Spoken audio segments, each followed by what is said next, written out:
Welcome to Dread Domain, your hub for clean horror content, free from expletives and unnecessary adult content. Today we're going over the second part of a two-part series regarding the story Penpal, which was originally posted by Reddit user 1000 Vultures on the r/nosleep subreddit.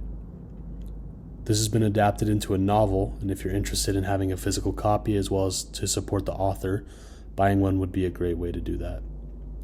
If you haven't watched part 1, go back and do that because the rest of this won't make sense unless you do. Without further ado, we'll start with section 4, titled Maps. There was a comment in the last post that made me remember an event from my childhood that I always took as odd, but never considered it to be related to any of these stories. I know now that it is. It's funny how memories work. The details might all be present in your mind, though scattered and disarrayed, and then a single thought can stitch them back together almost instantly.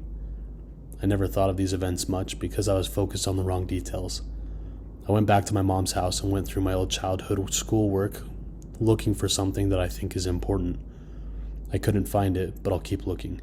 Again, sorry for the length. Most old cities and the neighborhoods in them weren't planned with the thought that the population would begin to grow exponentially and it would have to be accommodated. The layout of the roads is generally originally in response to geographical restrictions and the necessity of connecting points of economic importance. Once the connecting roads are established, new businesses and roads are positioned strategically along the existing skeleton, and eventually the paths carved into the earth are immortalized in asphalt, leaving room only for minor modifications, additions, and alterations, but never a dramatic change. My childhood neighborhood must have been old then. If straight lines move as the crow flies, then my neighborhood must have been built based on the travels of a snake. The first houses built must have been placed around the lake, and gradually the inhabitable area increased as new extensions were built off the original path. But these new extensions all ended abruptly at one point or another. There was only one entrance/exit for the entire neighborhood. Many of these extensions were limited by a tributary, which both fed and drank from the lake, and passed right by what I came to call, and have called in these stories, the ditch. Many of the original homes had enormous yards, but some of those original plots had been divided, leaving properties with smaller and smaller boundaries. An aerial view of my neighborhood would give one the impression that an enormous squid had once died in the woods and some adventuring entrepreneur found the corpse and paved roads over its tentacles, only to withdraw his involvement and leave time, greed, and desperation to divide up the land among prospective homeowners like an embarrassing attempt at the golden ratio. From my porch you could see the old houses that surrounded the lake, but the house of Mrs. Maggie was my favorite. She was, as best as I can remember, around 80 years old. But despite that, she was one of the friendliest people I had ever met. She had a head of loose-set white curls and always wore light dresses with floral patterns. She would talk to me and Josh from her back porch when we were swimming in the lake, and she would always invite us in for snacks. She said that she was lonely because her husband Tom was always away on business, but Josh and I would always decline her invitation because, as nice as Mrs. Maggie was, there was still something a bit odd about her. Every now and then, when we would swim away, she would say, "Chris and John, you're welcome here anytime." And we could hear her still yelling that when we were walking back into my house. Mrs. Maggie, like many of the older homeowners, had a sprinkler system that was on a timer, though at some point over the years her timer must have broken because the sprinklers would come on at various points during the day, and often even at night all year. While it never got cold enough to snow very much, several times each winter, I would go outside in the morning to see Mrs. Maggie's yard transformed into a surreal Arctic paradise by the frozen water. Every other yard stood sterilized and dry by the biting frost of the winter's cold, but right there, in the middle of the bleak reminder of the savagery of the season, was an oasis of beautiful ice, hanging like stalactites from every branch of every tree and every leaf of every bush. As the sun rose, it reflected off, and each piece of ice splintered the sun into a rainbow that would only be viewed briefly before it blinded you. Even as a child, I was struck by how beautiful it was, and often Josh and I would go over there to walk on the iced grass and have sword fights with the icicles. I once asked my mom why she left it on like that. My mom seemed to search for the explanation before she said, "Well, sweetie, Mrs. Maggie is sick a lot. And sometimes when she gets really sick, she gets confused. That's why she messes up yours and Josh's names sometimes. She doesn't mean to, but sometimes she just can't remember. She lives in that big house all by herself, so it's okay if you talk to her when you swim in the lake, but when she invites you in, you should keep saying no. Be polite. Her feelings won't get hurt." "But she'll be less lonely when her husband comes home, though, right? How long will he be away on business? It seems like he's always away." My mom seemed to struggle, and I could see that she had become very upset. Finally, she answered, "Honey, Tom's not going to come home. Tom's in heaven. He died years and years ago, but Mrs. Maggie doesn't remember. She gets confused and forgets, but Tom's not ever coming home. If someone moved back in with her, she might even think it was Tom, but he's gone, sweetie." I would have only been around 5 or 6 when she told me that, and while I didn't understand it completely, I was still profoundly sad for Mrs. Maggie. I know now that Mrs. Maggie had Alzheimer's. She and her husband Tom had had 2 sons, Chris and John. The 2 had worked out payment plans with the utility companies and paid for Mrs. Maggie's water and electricity, but they would never visit her. I don't know if something happened between them or if it was the illness or if they just lived too far away, but they never came around. I have no idea what they looked like, but there were times when Mrs. Maggie must have thought Josh and I looked like they did when they were children. Or maybe she saw what some part of her mind so desperately wanted her to see. Ignoring the images transmitted down her optic nerve, and just for a little, while showing her what used to be, I realize only now how lonely she must have been. During the summer after kindergarten, before the events of balloons, Josh and I had taken to exploring the woods near my house, as well as the tributary of the lake. We knew that the woods between our houses were connected, and we thought it would be neat if the lake near my house was somehow connected to the creek around his, so we resolved ourselves to find out. We were going to make maps. The plan was to make 2 separate maps and then combine them. We would make one map exploring the area around the creek near his house and make another following the outflow from my lake. Originally, we were going to make one map, but we realized that wasn't possible since I had started drawing the map of my area so huge that the route from his house wouldn't have been to scale. We kept the map from the lake at my house and the map from the creek at his house, and we would add to each when we stayed the night with each other. For the first couple of weeks, it went really well. We would talk through the woods along the water and pause every couple minutes to add to the map, and it seemed like the 2 maps would come together any day. We had no equipment needed for the job, not even a compass, but we tried to make do. We had the idea to impale the earth with a stick when we had reached the end of a venture, so that if we came upon the stick from the other direction the next weekend, we would know we had joined the maps. We might have been the world's worst cartographers. Eventually, however, the woods became too thick near the water coming from the lake, and we were unable to proceed further. We lost interest in the whole project for a bit, and reduced our exploration significantly, though not completely when we started selling snow cones. After I showed my mom all the pictures I had taken home from school, and she took away my snow cone machine, our interest in the maps revitalized. We had to come up with another plan, although I didn't understand why. My mom had placed what I considered to be extremely severe restrictions on what I could do and where I could go, and I had to check in frequently if I went outside to play with Josh. This meant that we couldn't stay in the woods for hours and continue to look for a new path. We thought that we could just swim when we got to the cutoff in the woods, but that clearly wouldn't work since the map would get wet. We tried going faster when we weren't coming from Josh's house, but we eventually ran into the same problem. Then we had an idea. We built a raft. Due to the construction in the neighborhood, there was a large amount of scrap building material that the company would set in the ditch to keep it out of the road, and off-site since they no longer needed it for building. We originally conceived of a formidable ship complete with a mast and an anchor, but this quickly diminished into something more manageable.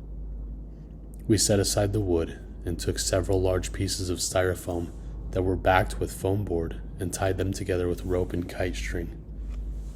We launched our vessel a little downwater from Mrs. Maggie and waved a farewell to her as she motioned us to come back her way, but there was no stopping us.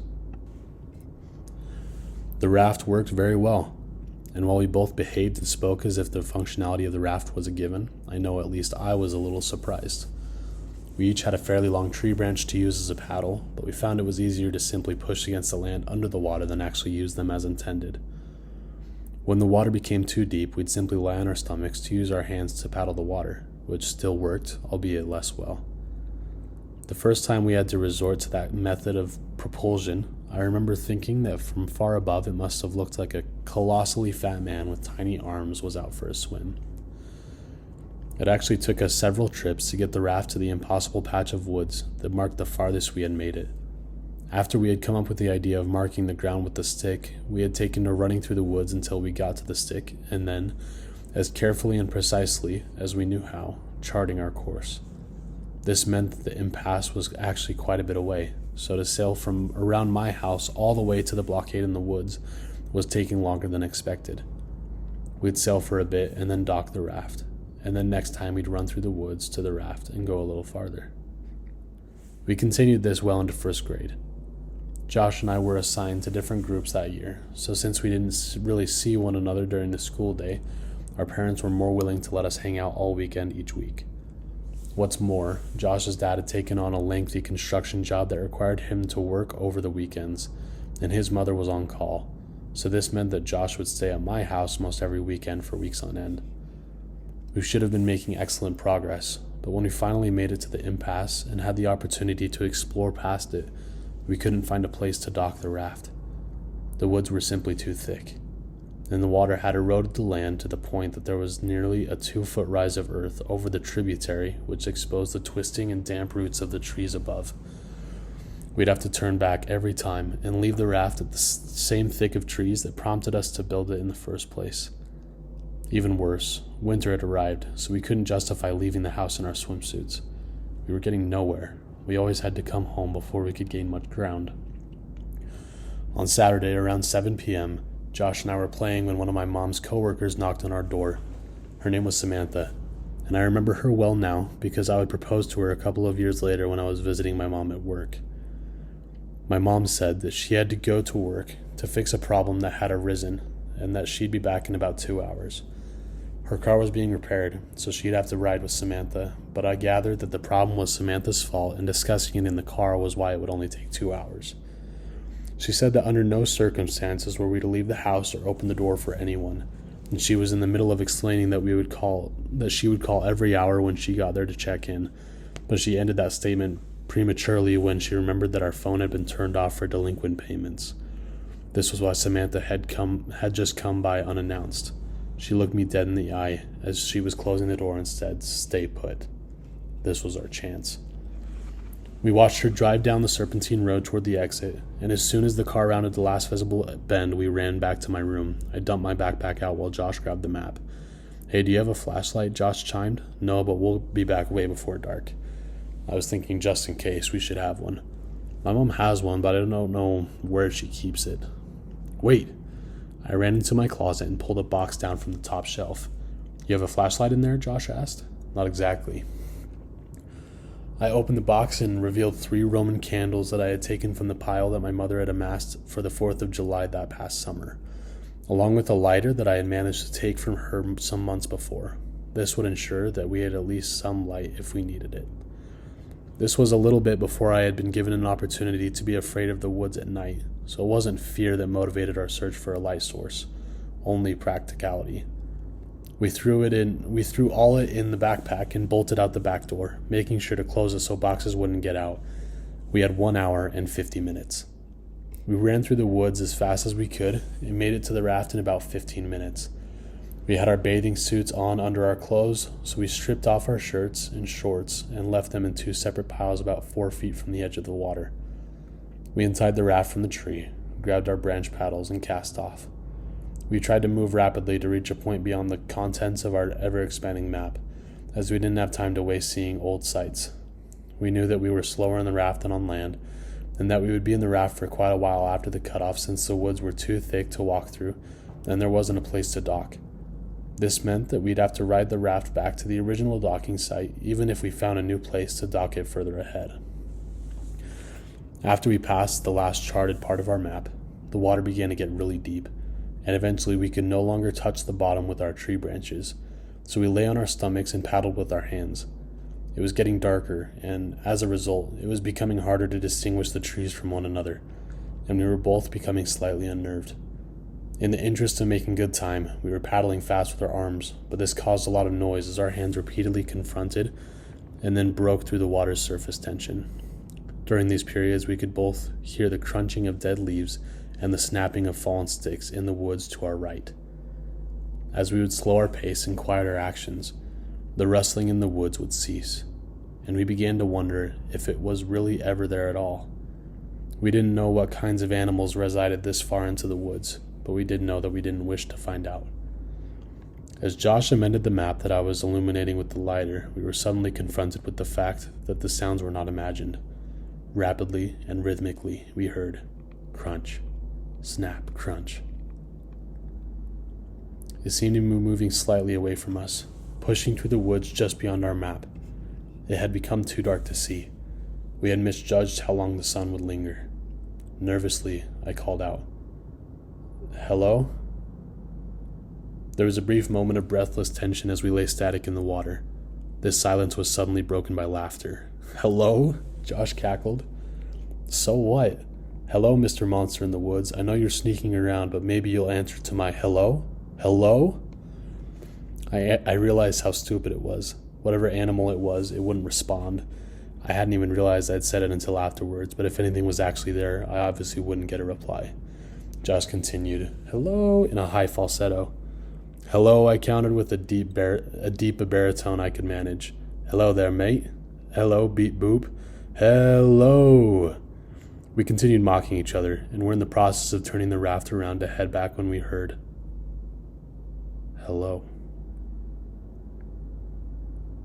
It was whispered and forced, as if it were powered by the last breath in a pair of deflating lungs, but it didn't sound sickly.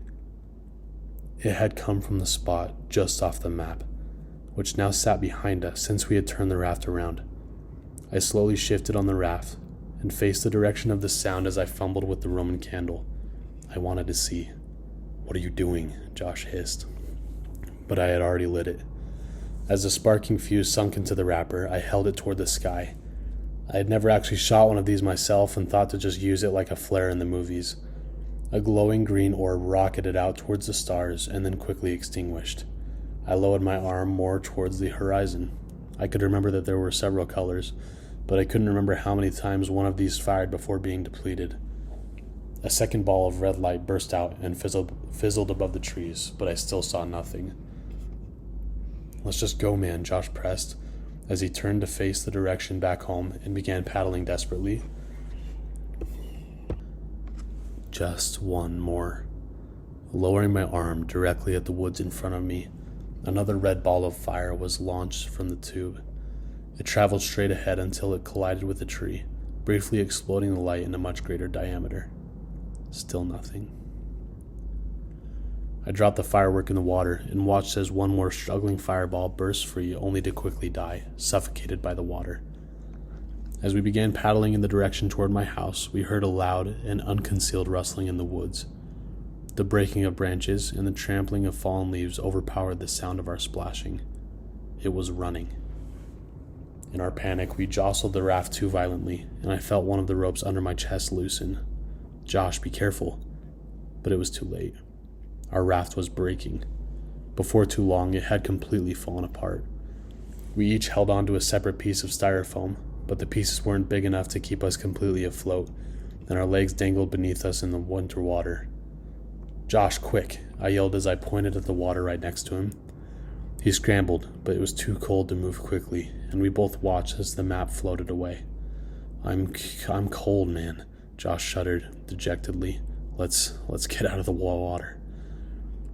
We approached the shore, but each time we attempted to pull ourselves up, we'd hear the frantic rustling, thundering toward us from the woods just above. Eventually, we were too cold and weak to even try anymore. Steadily, we kicked our legs and found ourselves nearing the dock site.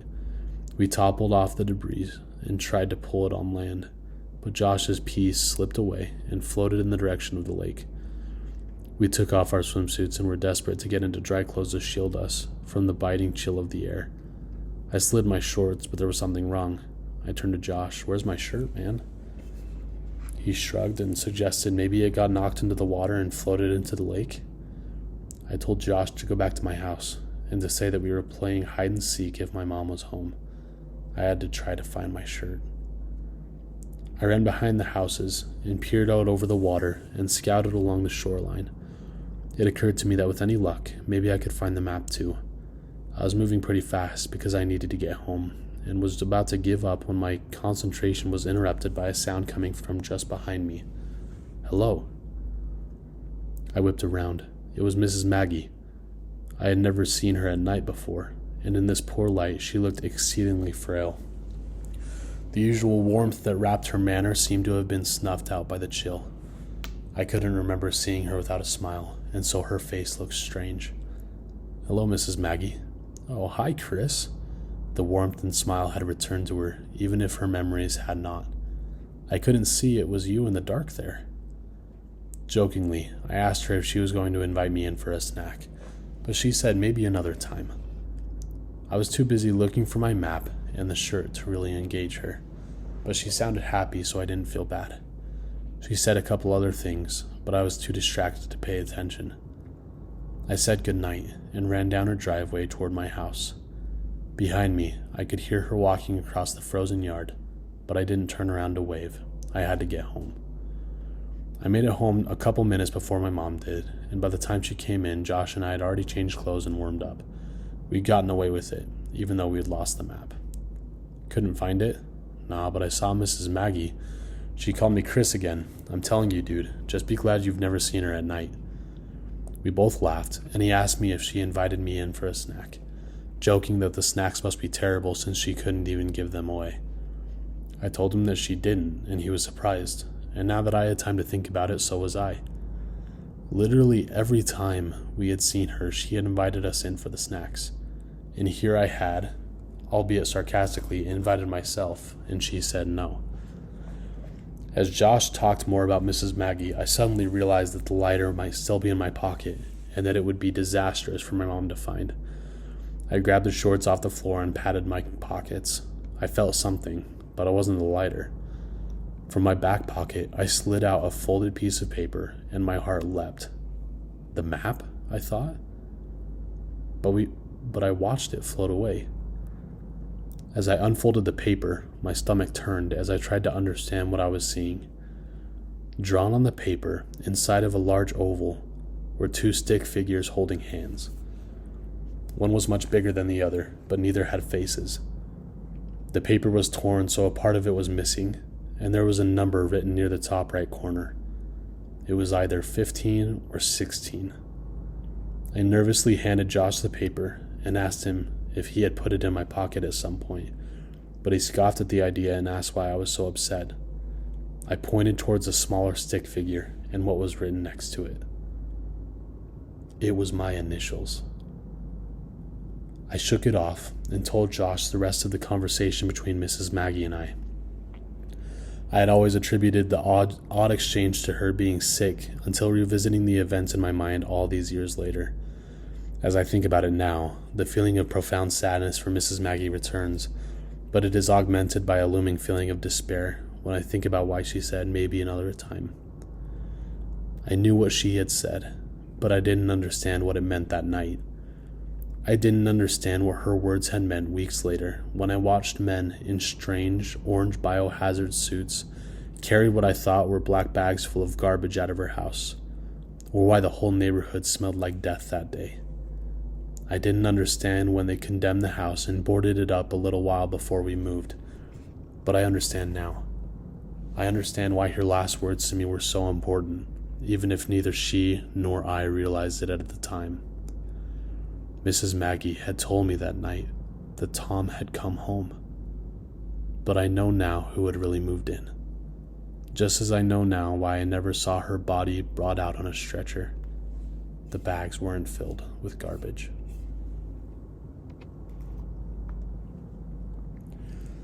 Now, this section is my least favorite of the whole story, and that's not to say it's bad in any sense. I just think that the other sections are better. I do think that the one part that got me was the hello from whoever was in the woods. That would be devastating to hear for these two young boys. The story from this section is vital for the rest of the lore regarding the end of the story, so remember the details. I also find it interesting how these two kids who are supposedly in kindergarten or first grade are just out building a raft, floating down the lake or the river in the winter. That's a little nuts to me. But we're going to ignore that for now. And we'll start with section 5. Section 5, titled Screens. I've intentionally withheld some details from a lot of my stories. I've let my hopes concerning the way things might influence my evaluation of the way they actually are. I don't think there's any point to that anymore. At the end of the summer between kindergarten and first grade, I caught the stomach flu.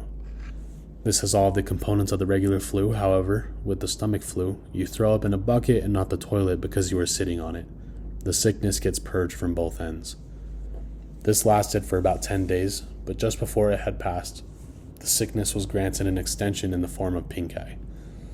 My eyelids were so fused together by the dried mucus generated during the night that the first day I awoke with the infection, I thought I had gone blind. When I started first grade, I had a kink in my neck from 10 days of bed rest and 2 swollen, bloodshot eyes. Josh was in another group and didn't have my lunch, so in a cafeteria bursting with 200 kids, I still had a table to myself. I started keeping spare food in my backpack that I would take into the bathroom to eat after lunch, since my school meals were usually confiscated by older kids who knew I wouldn't stand up to them since no one would stand with me. This dynamic persisted even after my condition cleared up, since no one wants to be friends with the kid who gets bullied, lest they have some of that aggression directed towards themselves. The only reason this stopped was due to the actions of a kid named Alex. Alex was in the 3rd grade and was bigger than most of the other kids in any grade. Around the 3rd week of school, he started sitting with me at lunch, and this put an immediate end to the shortage in my food supply. He was nice enough, but he seemed kind of slow. We never really talked at length, except for when I finally decided to ask why he had been sitting with me. He had a crush on Josh's sister, Veronica. Veronica was in 4th grade and was probably the prettiest girl in the school. Even as a 6-year-old who fully endorsed the notion that girls were disgusting, I still knew how pretty Veronica was. When she was in 3rd grade, Josh told me 2 boys had actually gotten into a physical fight, which erupted out of an argument concerning the significance of the messages she had written in their yearbooks. One of the boys eventually hit the other in the forehead with the corner of the yearbook, and the wound required stitches to close. Holy. Well, not one of those 2 boys, Alex wanted her to like him and confessed that he knew Josh and I were best friends. I gathered that he had hoped that I would convey his ostensibly philanthropic deed to Veronica, and that she would presumably be so moved by his selflessness that she'd take an interest in him. If I told her, she would continue to sit with me for as long as I needed him to. Because this was during the time when Josh mostly stayed at my house building the raft and navigating tributary with me, I didn't have the chance to bring it up to Veronica because I simply didn't see her. I told Josh about it and he made fun of Alex, but said that he would tell his sister since I wanted him to. I doubted that he would. Josh was annoyed that people seemed to be so taken with his sister. I remember him calling her an ugly crow. I never said anything to Josh, but I remember wanting to say, even then, that she was pretty and would one day be beautiful. I was right. When I was 15, I was seeing a movie at a place my friends and I had come to call the Dirt Theater. It was probably nice at some point, but time and neglect had weathered the place severely. This theater had movable tables and chairs on a level floor, so when the theater was full, there were very few places you could sit and see the whole screen. The theater was still open, I imagine, for 3 reasons. 1, it was cheap to see a movie there. 2, they showed a different cult movie twice a month at midnight. And 3, they sold beer to underage kids during the midnight showings. I went for the first 2, and that night they were showing Scanners by David Cronenberg for $1. My friends and I were sitting in the very back. I wanted to sit closer to the front for a better view, but Ryan had driven us, so I relented.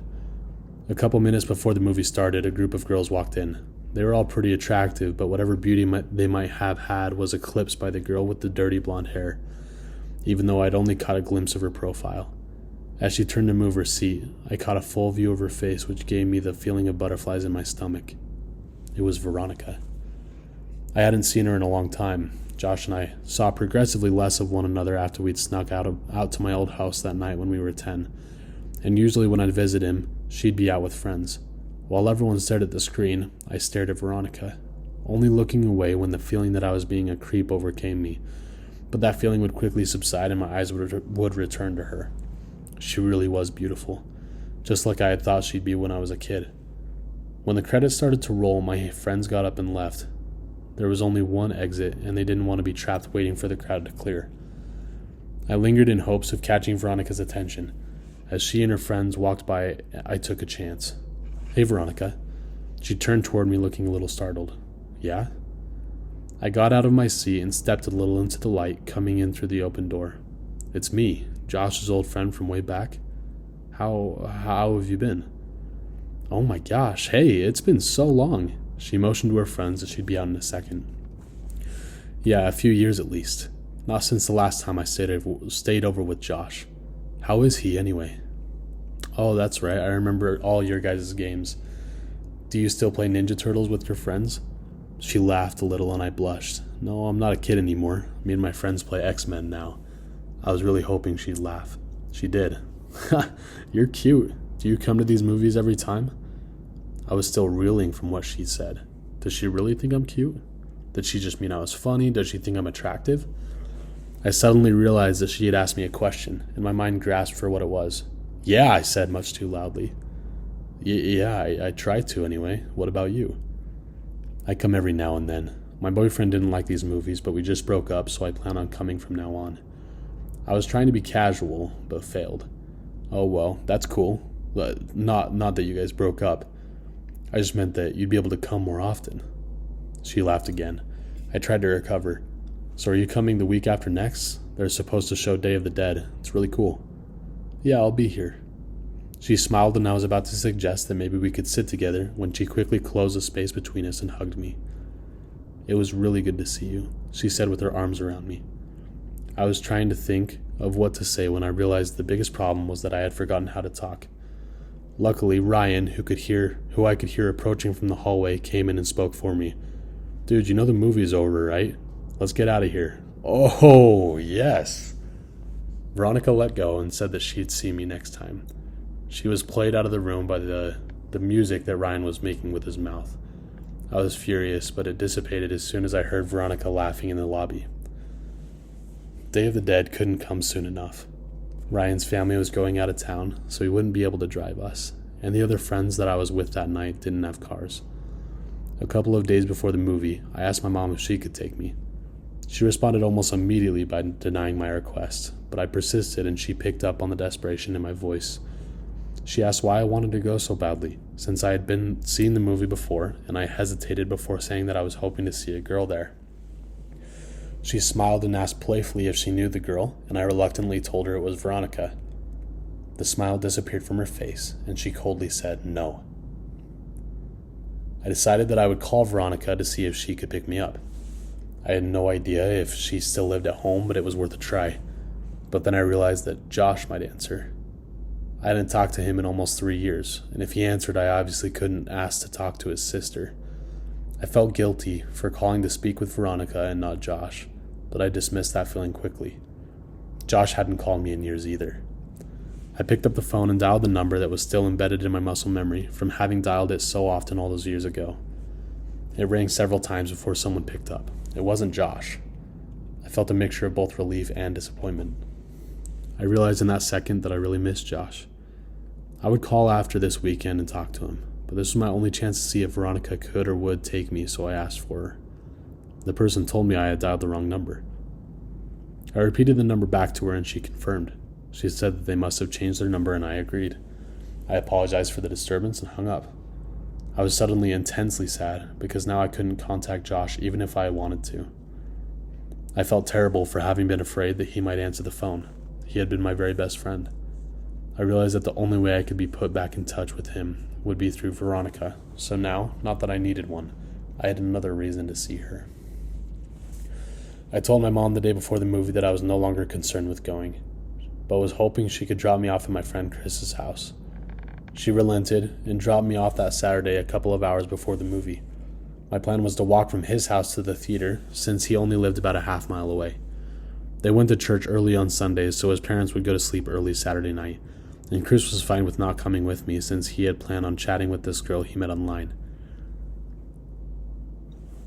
I left his house at 11:15. I tried to pace myself so I'd get there just a little before the movie. I was going by myself, and so I didn't want to just hang around there waiting. On the way to the theater, I figured that if Veronica showed up at all, it would be too lucky for us to arrive at the same time. So I debated whether I should wait outside or just go in. Both had their pros and cons. As I was grappling with these concerns, I noticed that the steady stream of streaking car lights that had been overtaking me had been replaced by a single, constant spotlight that refused to pass. The road wasn't illuminated by streetlights, so I was walking in the grass with the road about 2 feet to my left. I stepped a little more to my right and craned my neck over my left shoulder to see what was behind me. A car had stopped about 10 feet behind me. All I could see were the violently bright headlights that were cutting through the otherwise Stygian surroundings. I thought that it might be one of Chris's parents. Maybe they had come to check in on us and seen that I was gone. It wouldn't have taken much pressing for Chris to confess. I took one step towards the car, and it broke its pause and started driving toward me at a slow pace. It passed me, and I saw that it wasn't Chris's parents' car, or any car that I recognized for that matter. I tried to see the driver, but it was too dark, and my pupils had shrunk when faced with the blinding lights from the car just moments before. They adjusted enough so that I could see a tremendous crack in the back window of the car as it drove away. I didn't think much of the whole affair. Some people find it fun to scare other people. I'd often hide around corners and jump out at my mom after all. I timed it right and got there about 10 minutes before the movie. I had decided to wait outside until around 11:57, since that would give me time to find her inside if she was already seated. As I was considering the possibility that she might not show, I saw her. She was alone, and she was beautiful. I waved to her and walked to close the distance. She smiled and asked if my friends were already inside. I said that they weren't and realized that this must seem like I was trying to make this a date. She didn't seem bothered by that, nor was she bothered when I handed her the ticket that I already bought. She looked at me quizzically and I said, "Don't worry, I'm rich." She laughed and we went inside.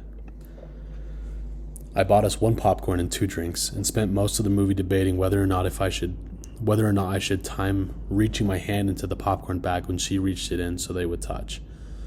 She seemed to enjoy the movie, and before I knew it, it was over.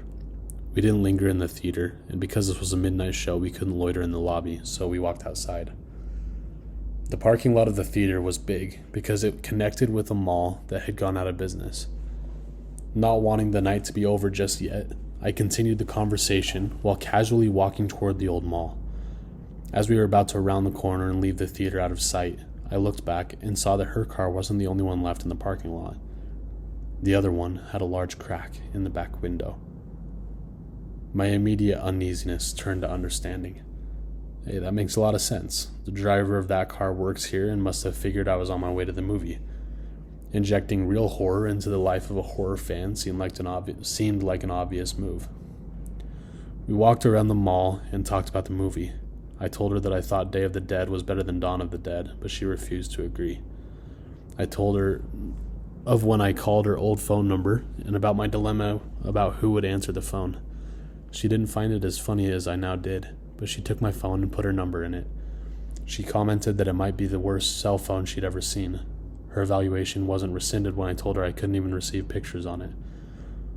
I called her so she'd have my number, and she programmed it in.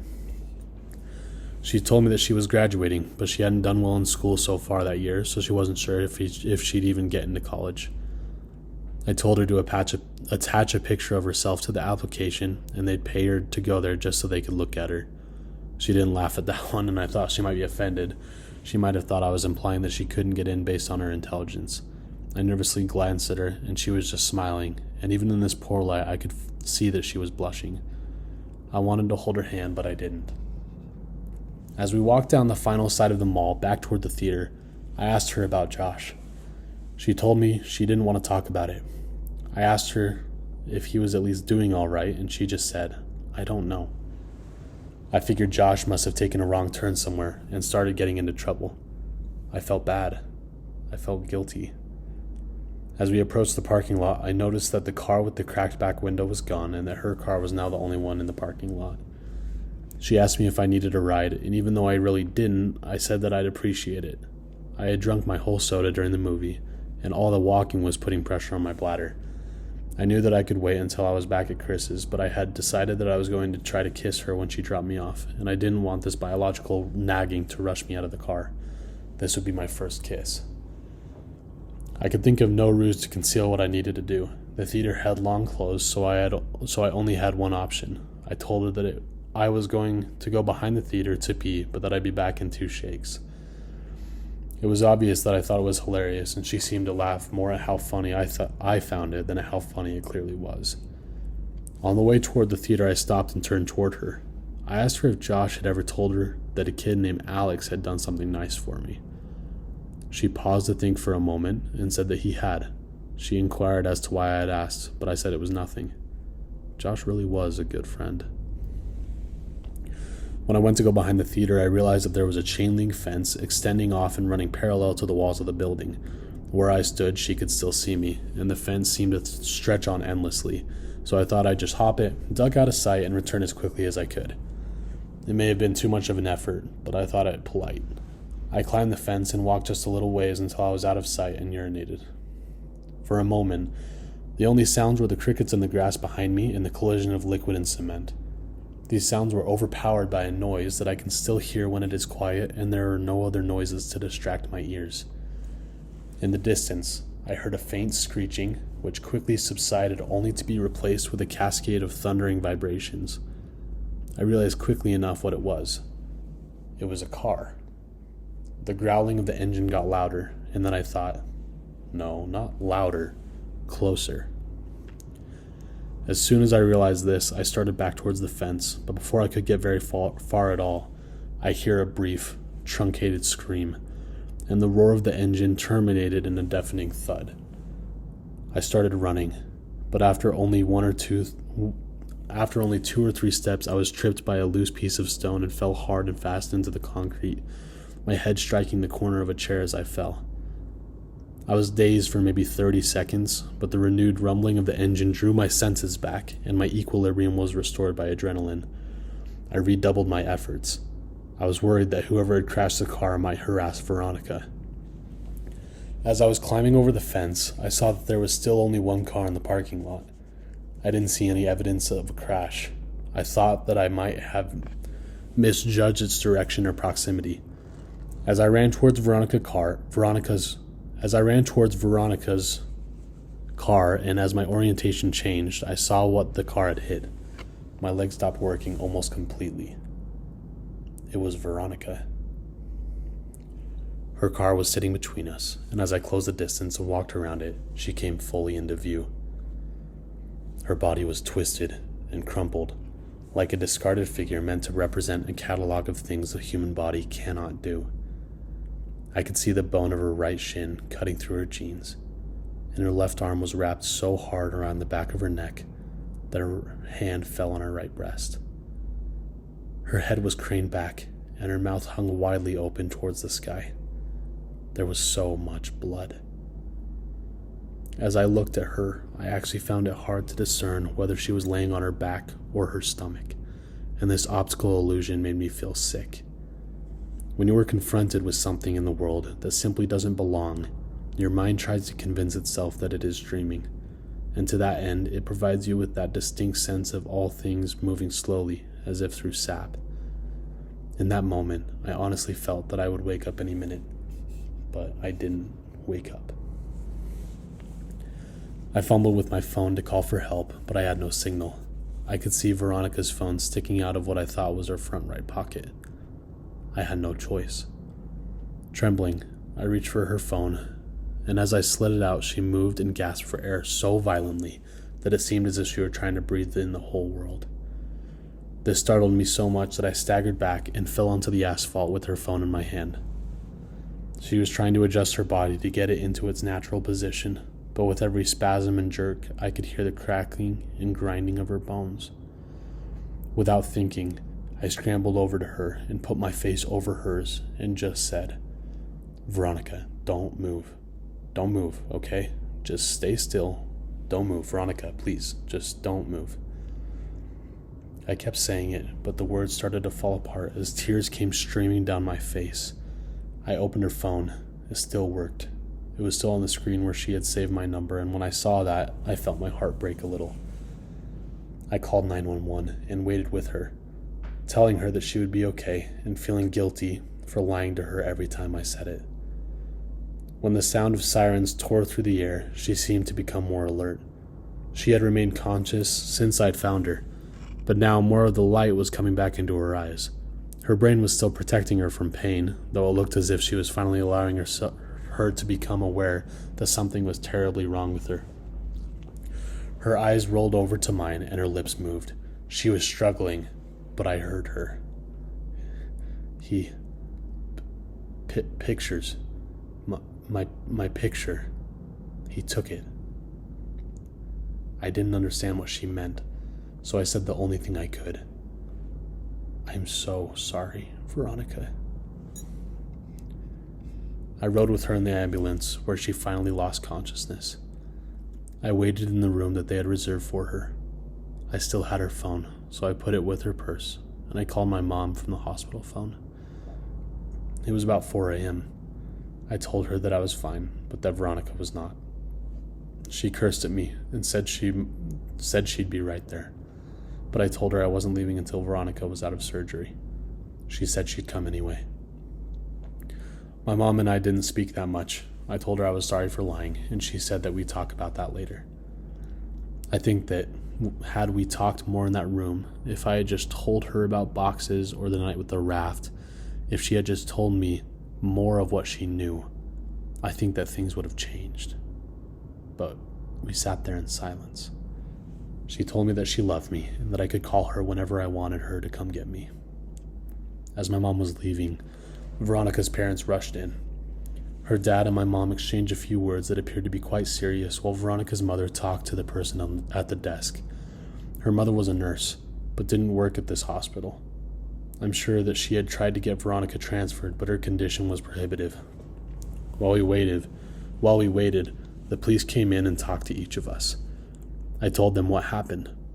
They made some notes, and then they left.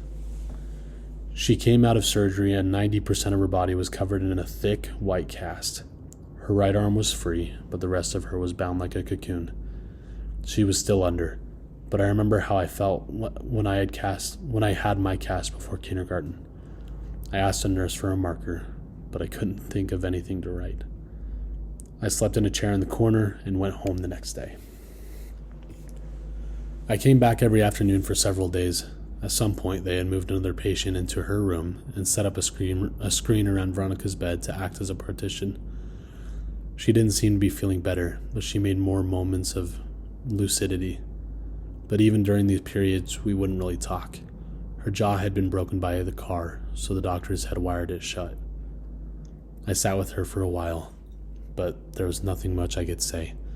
I got up and walked over to her. I kissed her on the forehead, and she whispered through her clenched teeth, "Josh." This surprised me a little, but I looked at her and said, "Has he not come to see you?" "No." I found myself really irritated. Even if Josh had been getting into trouble, he should still come to see his sister, I thought. I was about to express this when she said, "No, Josh. He ran away.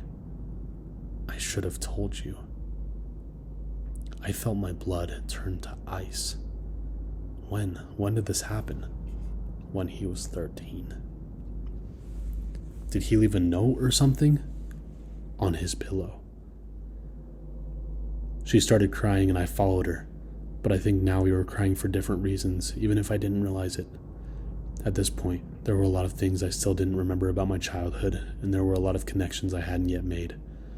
I told her I had to go, but that she could text me anytime. I got a text from her the next day telling me not to come back. I asked why, and she said she didn't want me to see her like that again. I agreed begrudgingly. We texted each other every day, though I kept this from my mom because I knew that she didn't like me talking to Veronica. Usually her texts were fairly short, and mostly only in response to more lengthy texts that I would send her. I tried calling her only once. I was sure she was screening her calls, but hoped I could hear her voice. She picked up but didn't say anything. I could hear how labored her breathing was. About a week after, she told me not to come see her anymore. She sent me a text that simply read, "I love you." I was filled with so many different emotions, but I responded by expressing the most prevalent one. I replied, "I love you too." She said that she wanted to be with me, and that she couldn't wait until she could see me again. She told me that she had been released and was convalescing at her house. These exchanges carried on for several weeks, but every time I asked to come see her, she would say, "soon." I kept insisting, and the following week she said that she thought she might be able to make it to the next midnight movie. I couldn't believe it, but she insisted that she would try. I got a text from her the afternoon of the movie saying, "See you tonight." I got Ryan to drive me since Chris's parents had found out what had happened and said I wasn't welcome at their house anymore. I explained to Ryan that she might be in bad shape, but that I really cared about her, so to give us some space. He accepted that, and we headed down there. Veronica didn't show. I had saved a seat for her right next to me, near the exit, so she could get in and out easily. But 10 minutes into the movie, a man slid into the chair. I whispered, "Excuse me, this seat is taken." But he didn't respond at all. He just stared ahead at the screen. I remember wanting to move because there was something wrong with the way he was breathing. I forfeited because I realized that she wasn't coming. I texted her the next day asking if she was alright, and I inquired as to why she didn't show the previous night. She responded with what would turn out to be the last message I received from her. She simply said, "See you again soon." She was delirious, and I was worried about her. I sent her several replies reminding her about the movie and saying it was no big deal, but she just stopped replying. I grew increasingly upset over the next several days. I couldn't reach her at her home because I didn't know that number, and I wasn't even sure where they lived.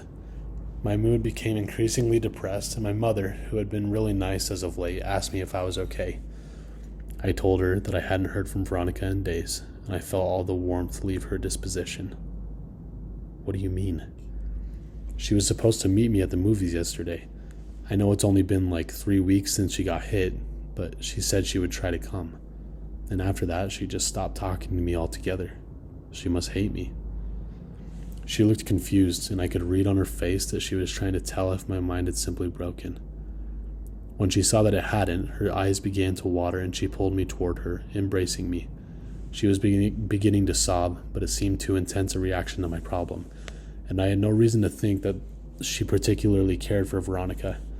She drew in a shuddering breath, and then said something that still makes me nauseous, even now. She said, "Veronica's dead, sweetheart." Oh gosh, I thought you knew. She died on the last day you visited her. Oh baby, she died weeks ago. She had completely broken down, but I knew it wasn't because of Veronica. I broke the embrace and staggered backwards. My mind was swimming. This wasn't possible. I had just exchanged messages with her yesterday. I could only think to ask one question, and it was probably the most trivial I could ask. Then why was her phone still on? She continued sobbing. She didn't answer. I exploded. Why did it take them so long to shut off her phone? Her crying broke enough to mutter, "The pictures." I would come to find out that her parents thought that her phone had been lost in the accident. despite the fact that I had put it in her purse the night she was being brought to the hospital. When they retrieved her belongings, the phone was not among them. They intended to contact the phone company at the end of the billing cycle to deactivate the line, but they received a call informing them of a massive impending charge for hundreds of pictures that had been sent from her phone. Pictures that were all sent to my phone. Pictures that I never got because my phone couldn't receive them. They learned that they were all sent after the night she died. They deactivated the phone immediately. I tried not to think about the contents of those pictures, but I remember wondering for some reason whether I would have been in any of them. My mouth went dry, and I felt the painful sting of despair as I thought of the last message I received from her phone. See you again soon. Now, this section obviously doesn't need commentary to say how harrowing it is. Everyone close to the situation would be affected for the rest of their lives. There's no doubt about it. And for our protagonist to know that this horrible man was right next to him and had texted him must have been sickening. However, I do appreciate the 15-year-old attempt at talking game to this girl. It's about as realistic in that regard as it gets, so I do like that. Now, let's finish up this story with the namesake of this video. This is one of the most disturbing and sad endings to a story that I've ever read. In section 6, titled Friends. On the first day of kindergarten, my mother had elected to drive me to school. We were both nervous, and she wanted to be there with me all the way up to the moment I walked into class. It took me a bit longer to get ready in the morning due to my still mending arm. The cast came up a couple inches past my elbow, which meant that I had to cover the entire arm with a specially designed latex bag when I showered. The bag was built to pull tight around the opening in order to seal out any water that might otherwise destroy the cast. I'd gotten really adept at cinching the bag myself. That morning, however, perhaps due to my excitement or nervousness, I hadn't pulled the strap tight enough, and halfway through the shower I could feel water pooling inside the bag around my fingers. I jumped out and tore the latex shield away, but could feel that the previously rigid plaster had become soft after absorbing the water. Because there is no way to effectively clean the area between your body and a cast, the dead skin that would normally have fallen away merely sits there. When stirred by moisture like sweat, it emits an odor, and apparently this odor is proportionate to the amount of moisture introduced, because soon after I began attempting to dry it, I was struck by the powerful stench of rot. As I continued to frantically rub it with the towel, it began to disintegrate. I was growing increasingly distressed. I had put as much effort as a child could into his very first day of school. I had sat with my mom picking out my clothes the night before, I had spent a great deal of time picking out my backpack, and I had become exceedingly excited to show everyone my lunchbox that had the Ninja Turtles on it. I had fallen into my mom's habit of calling these children I hadn't met yet my friends already. But as the condition of my cast worsened, I became deeply upset at the thought that surely I wouldn't be able to apply that label to anyone by the time this day was over. Defeated, I showed my mom. It took 30 minutes to get most of the moisture out while working to preserve the rest of the cast. To address the problem of the smell, my mom cut slivers off a bar of soap and slid them down into the cast, and then rubbed the remainder of the soap on the outside in an attempt to cocoon the rancid smell inside of a more pleasant one. By the time we arrived at the school, my classmates were already engaged in their second activity, and I was shoehorned into one of the groups.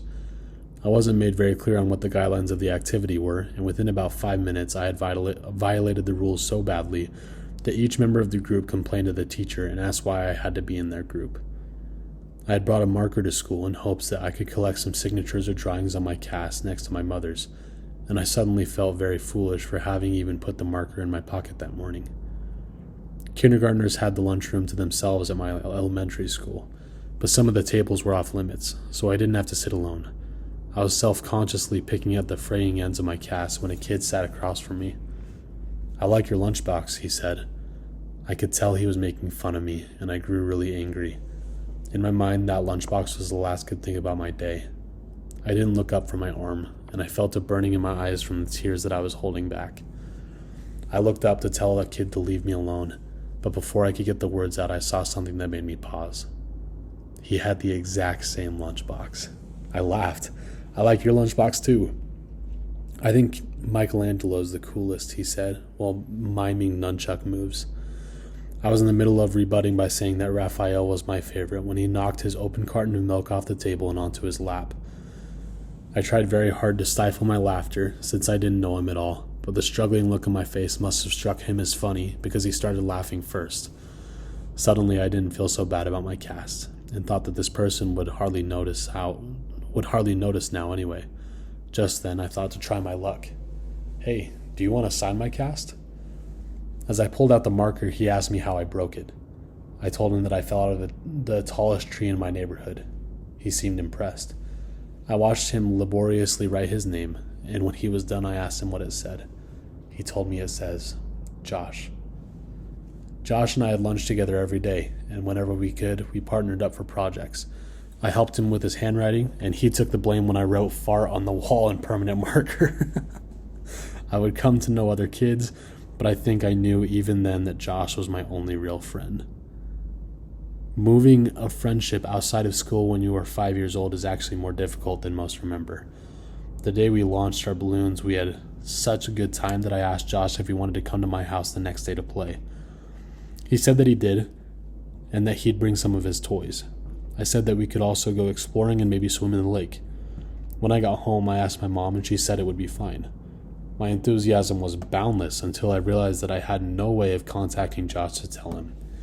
I spent the whole weekend worrying that our friendship would be dissolved by Monday. When I saw him after the weekend, I was relieved to find that he had run into the same obstacle and thought it was funny.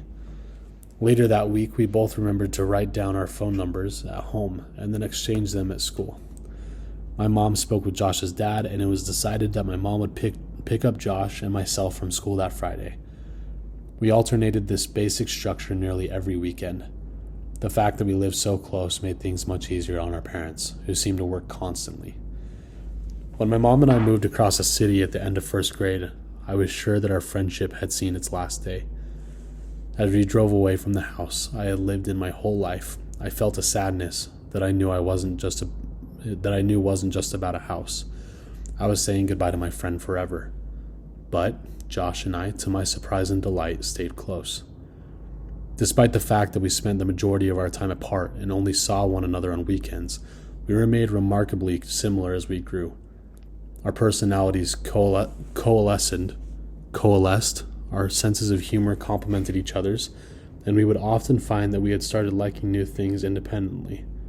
We even sounded enough alike that when I stayed with Josh, he would sometimes call my mom pretending to be me. His success rate was impressive. My mom would sometimes joke that the only way she could tell us apart sometimes was by our hair. He had straight, dirty blonde hair like his sister, while I had curly, dark brown hair like my mother. One would think that the thing most likely to drive two young friends apart would be what's out of their control. However, I think the catalyst of our gradual disengagement was my insistence that we snuck out to my old house to look for boxes. The next weekend, I invited Josh over to my house, in keeping with our tradition of alternating houses, but he said that he wasn't really feeling up to it. We started seeing progressively less of one another over the next year or so. It had gone from once a week to once a month to once every couple months. For my 12th birthday, my mom threw a party for me. I hadn't made that many friends since we'd moved, so it wasn't a surprise party since my mom had no idea who to invite. I told a handful of kids I'd become acquainted with and called Josh to see if he wanted to come. Originally, he said that he didn't think he could make it, but the day before the party he called me to say that he'd be there. I was really excited because I hadn't seen him in several months. The party went pretty well. My biggest concern was that Josh and the other kids wouldn't get along, but they seemed to like each other well enough. Josh was surprisingly quiet.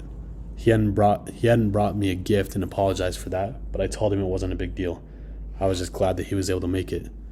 I tried to start several conversations with him, but they seemed to keep reaching dead ends. I asked him what was wrong. I told him that I didn't get why things had become so awkward between us. They were never like that before. We used to hang out almost every weekend and talk on the phone every couple days. I asked him what happened to us. He looked up from staring at his shoes and just said, "You left." Just after he said that, my mom yelled in from the other room that it was time to open presents. I forced a smile and walked into the dining room as they sang happy birthday. There were a couple of wrapped boxes and a lot of cards since most of my extended family lived out of state. Most of the gifts were silly and forgettable, but I remembered that Brian gave me a Mighty Max toy shaped like a snake that I kept for years afterwards. My mom was insistent that I open all the cards that had been brought and thank each person who had given one, because several years before on Christmas I had torn through the wrapping paper and envelopes with such fervor that I had destroyed any possibility of discerning who had sent which gift or what amount of money.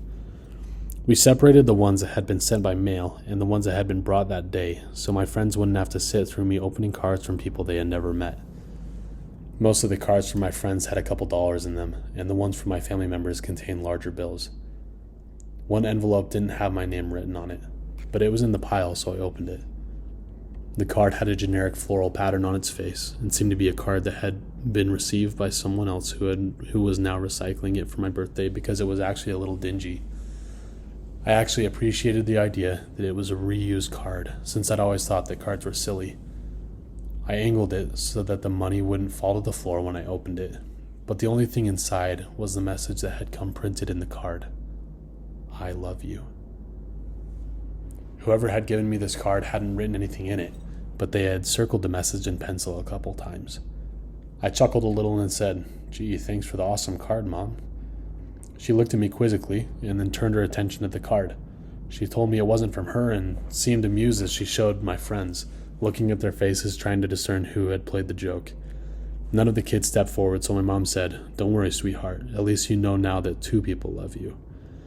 She followed that with an extremely prolonged and excruciating kiss on my forehead that transformed the group's bewilderment into hysteria. They were all laughing, so it could have been any of them, but Mike seemed to be laughing the hardest.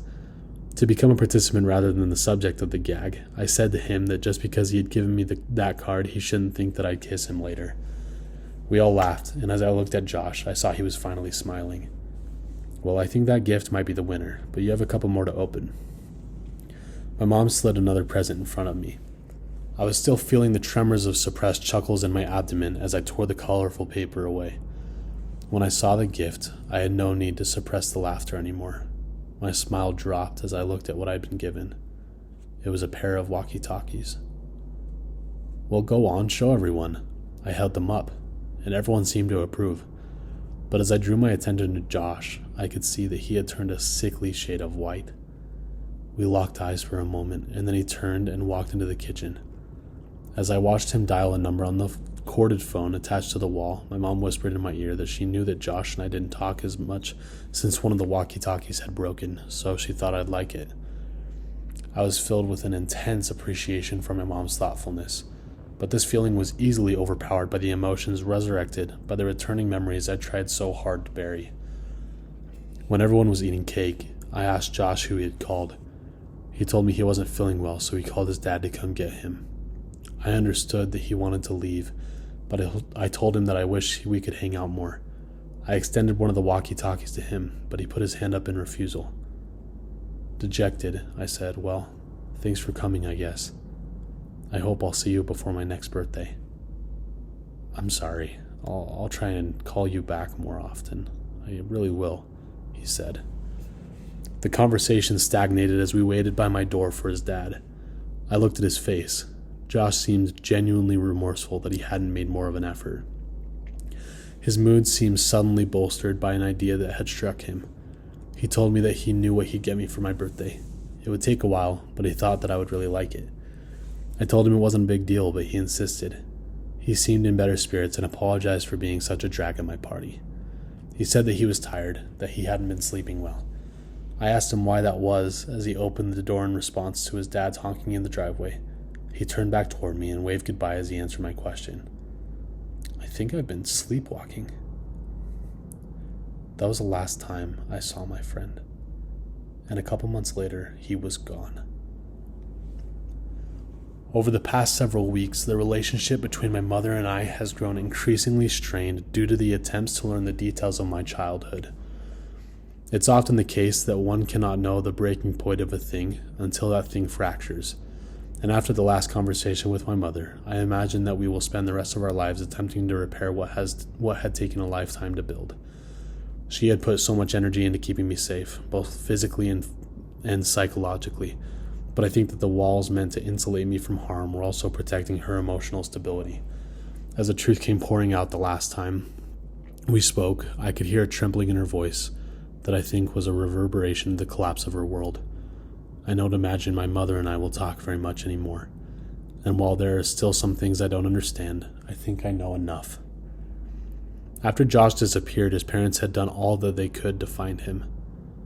From the very first day, the police had suggested that they contact all of Josh's friends' parents to see if he was with them. They did this, of course, but no one had seen him or had any idea where he might be. The police had been unable to turn over any new information about Josh's whereabouts, despite the fact that they had received several anonymous phone calls from a woman urging them to compare this case with the stalking case that had been opened about 6 years before. If Josh's mother's grip on the world loosened when her son vanished, it broke when Veronica died. She had seen many people die at the hospital, but there is no amount of desensitization that can fortify a person against the death of her own child. She would visit Veronica twice a day since she was recuperating at a different hospital, once before her shift and once afterward. On the day Veronica died, her mother was late leaving work, and by the time she arrived at her daughter's hospital, Veronica had already passed. This was too much for her, and over the next couple weeks she became increasingly more unstable. She would often wander outside yelling for both Josh and Veronica to come home. And there were several times her husband found her wandering around my old neighborhood in the middle of the night, half-clothed and frantically searching for her son and daughter. Due to his wife's mental deterioration, Josh's dad could no longer travel for work and began taking construction jobs that were less well-paying, so he could be closer to home. When they began expanding my old neighborhood more, about 3 months after Veronica died, Josh's dad applied for every position and was hired. He was qualified to lead the build sites, but he took a job as a laborer helping to build frames and clean up the sites and whatever else he was needed. He even took odd jobs that would occasionally come up, mowing lawns, repairing fences, anything that would keep him from traveling. They began clearing the woods in the area next to the tributary to transform the land into inhabitable property. Josh's dad was tasked with the responsibility of leveling the recently deforested lot, and this job guaranteed him at least several weeks of work. On the third day, he arrived at a spot that he could not level. Each time he'd drive over it, it would remain lower than all the surrounding land. Frustrated, he got off the machine to survey the area. He was tempted to simply pack more dirt into the depression, but he knew that would only be an aesthetic and temporary solution. He had worked construction for years and knew that root systems from large trees that had been recently cut down would often decompose, leaving weaknesses in the soil that would manifest as weaknesses in the foundations above. He weighed his options and elected to dig a little with a shovel in case the problem was shallow enough to fix without needing a machine that would have to be brought over from another site.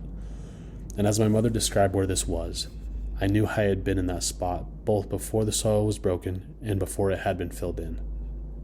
I felt a tightening in my chest. He dug a small hole about 3 feet down until his shovel collided with something hard. He smashed his shovel against it repeatedly in an attempt to gauge the thickness of the root and the density of the network when suddenly his shovel plunged through the resistance. Confused, he dug the hole wider.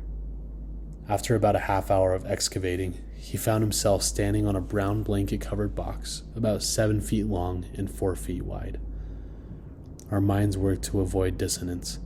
If we hold a belief strongly enough, our minds will forcefully reject conflicting evidence so that we can maintain the integrity of our understanding of the world. Up until the very next moment, despite what all sense would have indicated, despite the fact that some small but suffocated part of him understood that was supporting his weight, What was supporting this weight?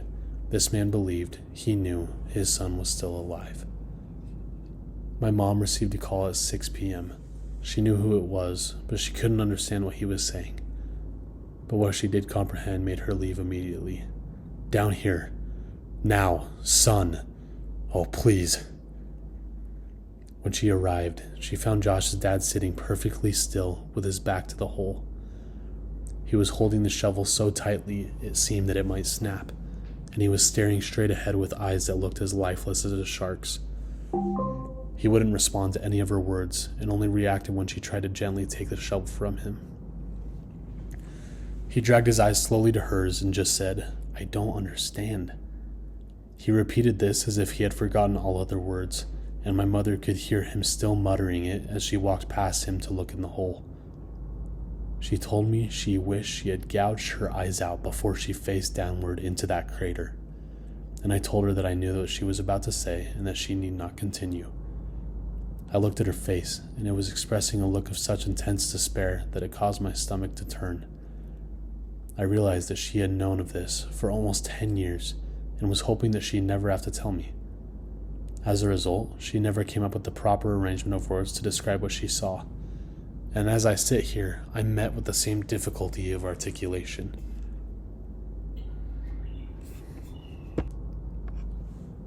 Josh was dead. His face was sunken in and contorted in such a way that it was as if the misery and happiness and hopelessness of all the world had been transferred to it. The assaulting smell of decay rose from the crypt, and my mother had to cover her nose and mouth to keep from vomiting. His skin was cracked, almost crocodilian, and a stream of blood that had followed these lines had dried on his face after pooling and staining the wood around his head. His eyes lay half-lidded, facing straight up. She said by the look of them, he had not been long dead. And thus time had not brought the mercy of degradation to erase the pain and terror that was now etched into his face. She said it was as if he had fixed his gaze right on her, his open mouth offering an all-too-late plea for help. The rest of his body, however, wasn't visible. Someone else was covering it. He was large and lay face down on top of Josh, and as my mother's mind stretched itself to take in what her eyes were attempting to tell her, she became aware of the significance of the way in which he laid. He was holding Josh. Their legs lay frozen by death, but entangled like vines in some lush tropical forest. One arm rested under Josh's neck, only to wrap around his body so that they might lay closer still. As the sun passed through the trees, its light became reflected by something pinned to Josh's shirt. My mother stooped to one knee and raised the collar of her shirt over her nose so that she might block out the smell. When she saw what had caught the sun, her legs abandoned her and she nearly fell into the tomb. It was a picture. It was a picture of me as a child. She staggered backwards, gasping and trembling, and collided with Josh's father, who still sat facing away from the hole. She understood why he had called her, but she could not bring herself to tell him what she had kept from everyone for all these years. Josh's family never knew about the night I had woken up in the woods. She knew now that she should have told them, but to tell him now would help nothing. As she sat there resting her back against Josh's dad's, he spoke. I can't tell my wife. I can't tell her that our little boy. His speech staggered in fits as he pressed his wet face into his dirt-caked hands. She could not bear it. After a moment, he stood up, still shuddering and lumbering toward the grave. With a final sob, he stepped down into the coffin. Josh's dad was a big man, but not as big as the man in the box. He grabbed the back of the man's collar and pulled hard. It was as if it was intended to throw the man out of the grave in a singular motion, but the collar ripped, and the body fell back down on top of his son. He grabbed the man by the shoulders and heaved him back until he was off of Josh and sat awkwardly but upright against the wall of the grave. He looked at the man and staggered back a step. Oh gosh, gosh, no, please, gosh, please, no. In a struggling but powerful moment, he lifted and pushed the corpse up completely out of the ground, and they both heard the sound of glass rolling against wood. It was a bottle. He handed it to my mother. It was ether. "Oh, Josh," he sobbed. "My boy, my baby boy, why is there so much blood? What did he do to you?" As my mother looked at the man who now lay facing upwards, she realized she was facing the person who had haunted our lives for over a decade.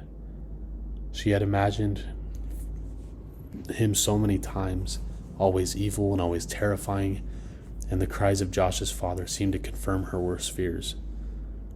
But as she stared at his face, she thought that this didn't look like who she imagined. This was just a man. As she looked at his frozen expression, it actually looked serene. The corners of his lips were turned up only slightly. She saw that he was smiling, not the expected smile of a maniac from a film or horror story, not the smile of a demon or the smile of a fiend. This was a smile of contentment or satisfaction. It was a smile of bliss. It was a smile of love. As she looked down from his face, she saw a tremendous wound on his neck from where the skin had been ripped out. She was at first relieved when she realized that the blood had not been Josh's. Perhaps he had suffered less. But this comfort was short-lived, as she realized just how wrong she was. She brought a hand up to her mouth and whispered, almost as if she was afraid to remind the world what had happened. They were alive. Josh must have bitten the man's neck in an attempt to get free, and although the man had died, Josh couldn't move him. I began crying when I thought of how long he might have laid there. She looked through the man's pockets for some kind of identification, but she only found a piece of paper. On it was a drawing of a man holding hands with a small boy, and next to the boy were initials. My initials. I'd like to think that she was remembering that part of the story inaccurately, but I'll never know for sure. As Josh's father carried his son out of the grave, my mom slid the piece of paper into her pocket. He kept muttering that his son's hair had been dyed. She saw that it had. It was now dark brown, and she noticed that he was dressed oddly. His clothes were all far too small, and Josh's dad delicately laid his boy on the soft dirt. He began gently pressing his hands against his son's pants to feel his pockets. He heard a crinkle. Carefully, he retrieved a folded piece of paper from Josh's pocket. He looked at it, but was vexed. Absently, he handed it to my mother, but she didn't recognize it either. I asked her what it was. She told me it was a map, and I felt my heart shatter. He was finishing the map. That must have been his idea for my birthday present. I found myself strangely hoping that he hadn't been taken while expanding it, as if that would somehow matter now. She heard Josh's father grunt and looked to see him pushing the man's body back into the ground. As he walked back towards the machine that had found this spot for him, he put his hand on a canister of gasoline and paused with his back toward my mother. "You should go. I'm so sorry. It's not your fault. I did this." "You can't think like that. There was nothing," he interjected flatly, almost with no emotion at all. "About a month ago, a guy approached me as I was cleaning up the site on the new development a block over. He asked me if I wanted to make some extra money, and because my wife's not working right now, I accepted. He told me that some kids had dug a bunch of holes on his property, and he offered me $100 to fill them in. He said that he wanted to take some pictures for the insurance company first, but if I came back after 5 p.m. the next day, that would be fine. I thought this guy was a sucker since I knew clearing that lot was coming up, so someone would have to do it anyway. But I needed the money, so I agreed. I didn't think he even had $100, but he put the bill in my hand, and I did the job the next day. I've been so exhausted that I didn't even think about it after it was done.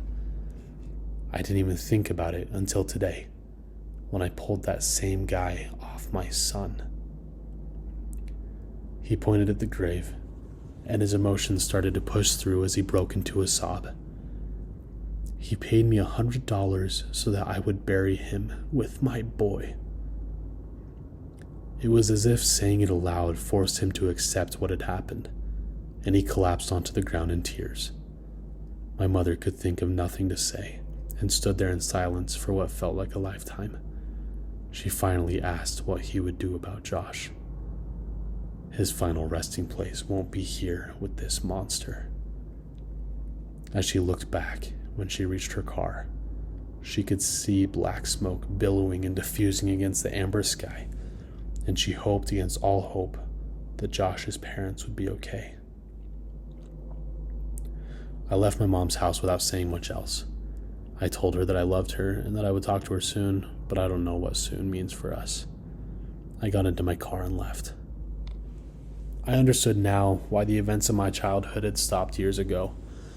As an adult, I now saw the connections that were lost on a child who tends to see the world in snapshots rather than a sequence. I thought about Josh. I loved him then, and I still love him, and I love him even still. I miss him more now that I know I'll never see him again, and I find myself wishing that I had hugged him the last time I saw him. I thought about Josh's parents, how much they had lost, and how quickly that loss had come. They don't know about my connection to any of this, but I could never look them in the eyes now. I thought about Veronica. I had only really come to know her later in my life, but for those brief few weeks, I think I really had loved her. I thought about my mother. She had tried so hard to protect me and was stronger than I would ever be. I tried not to think about the man and what he had done with Josh for more than 2 years. Mostly, I just thought about Josh. Sometimes I wish that he never sat across from me that day in kindergarten, that I'd never known what it was like to have a real friend. Sometimes I like to dream that he's in a better place, but that's only a dream, and I know that. The world is a cruel place, made crueler still by man. There would be no justice for my friend, no final confrontation, no vengeance. It had been over for almost a decade, for everyone but me now. I miss you, Josh. I'm sorry you chose me, but I'll always cherish my memories of you. We were explorers, we were adventurers, we were friends.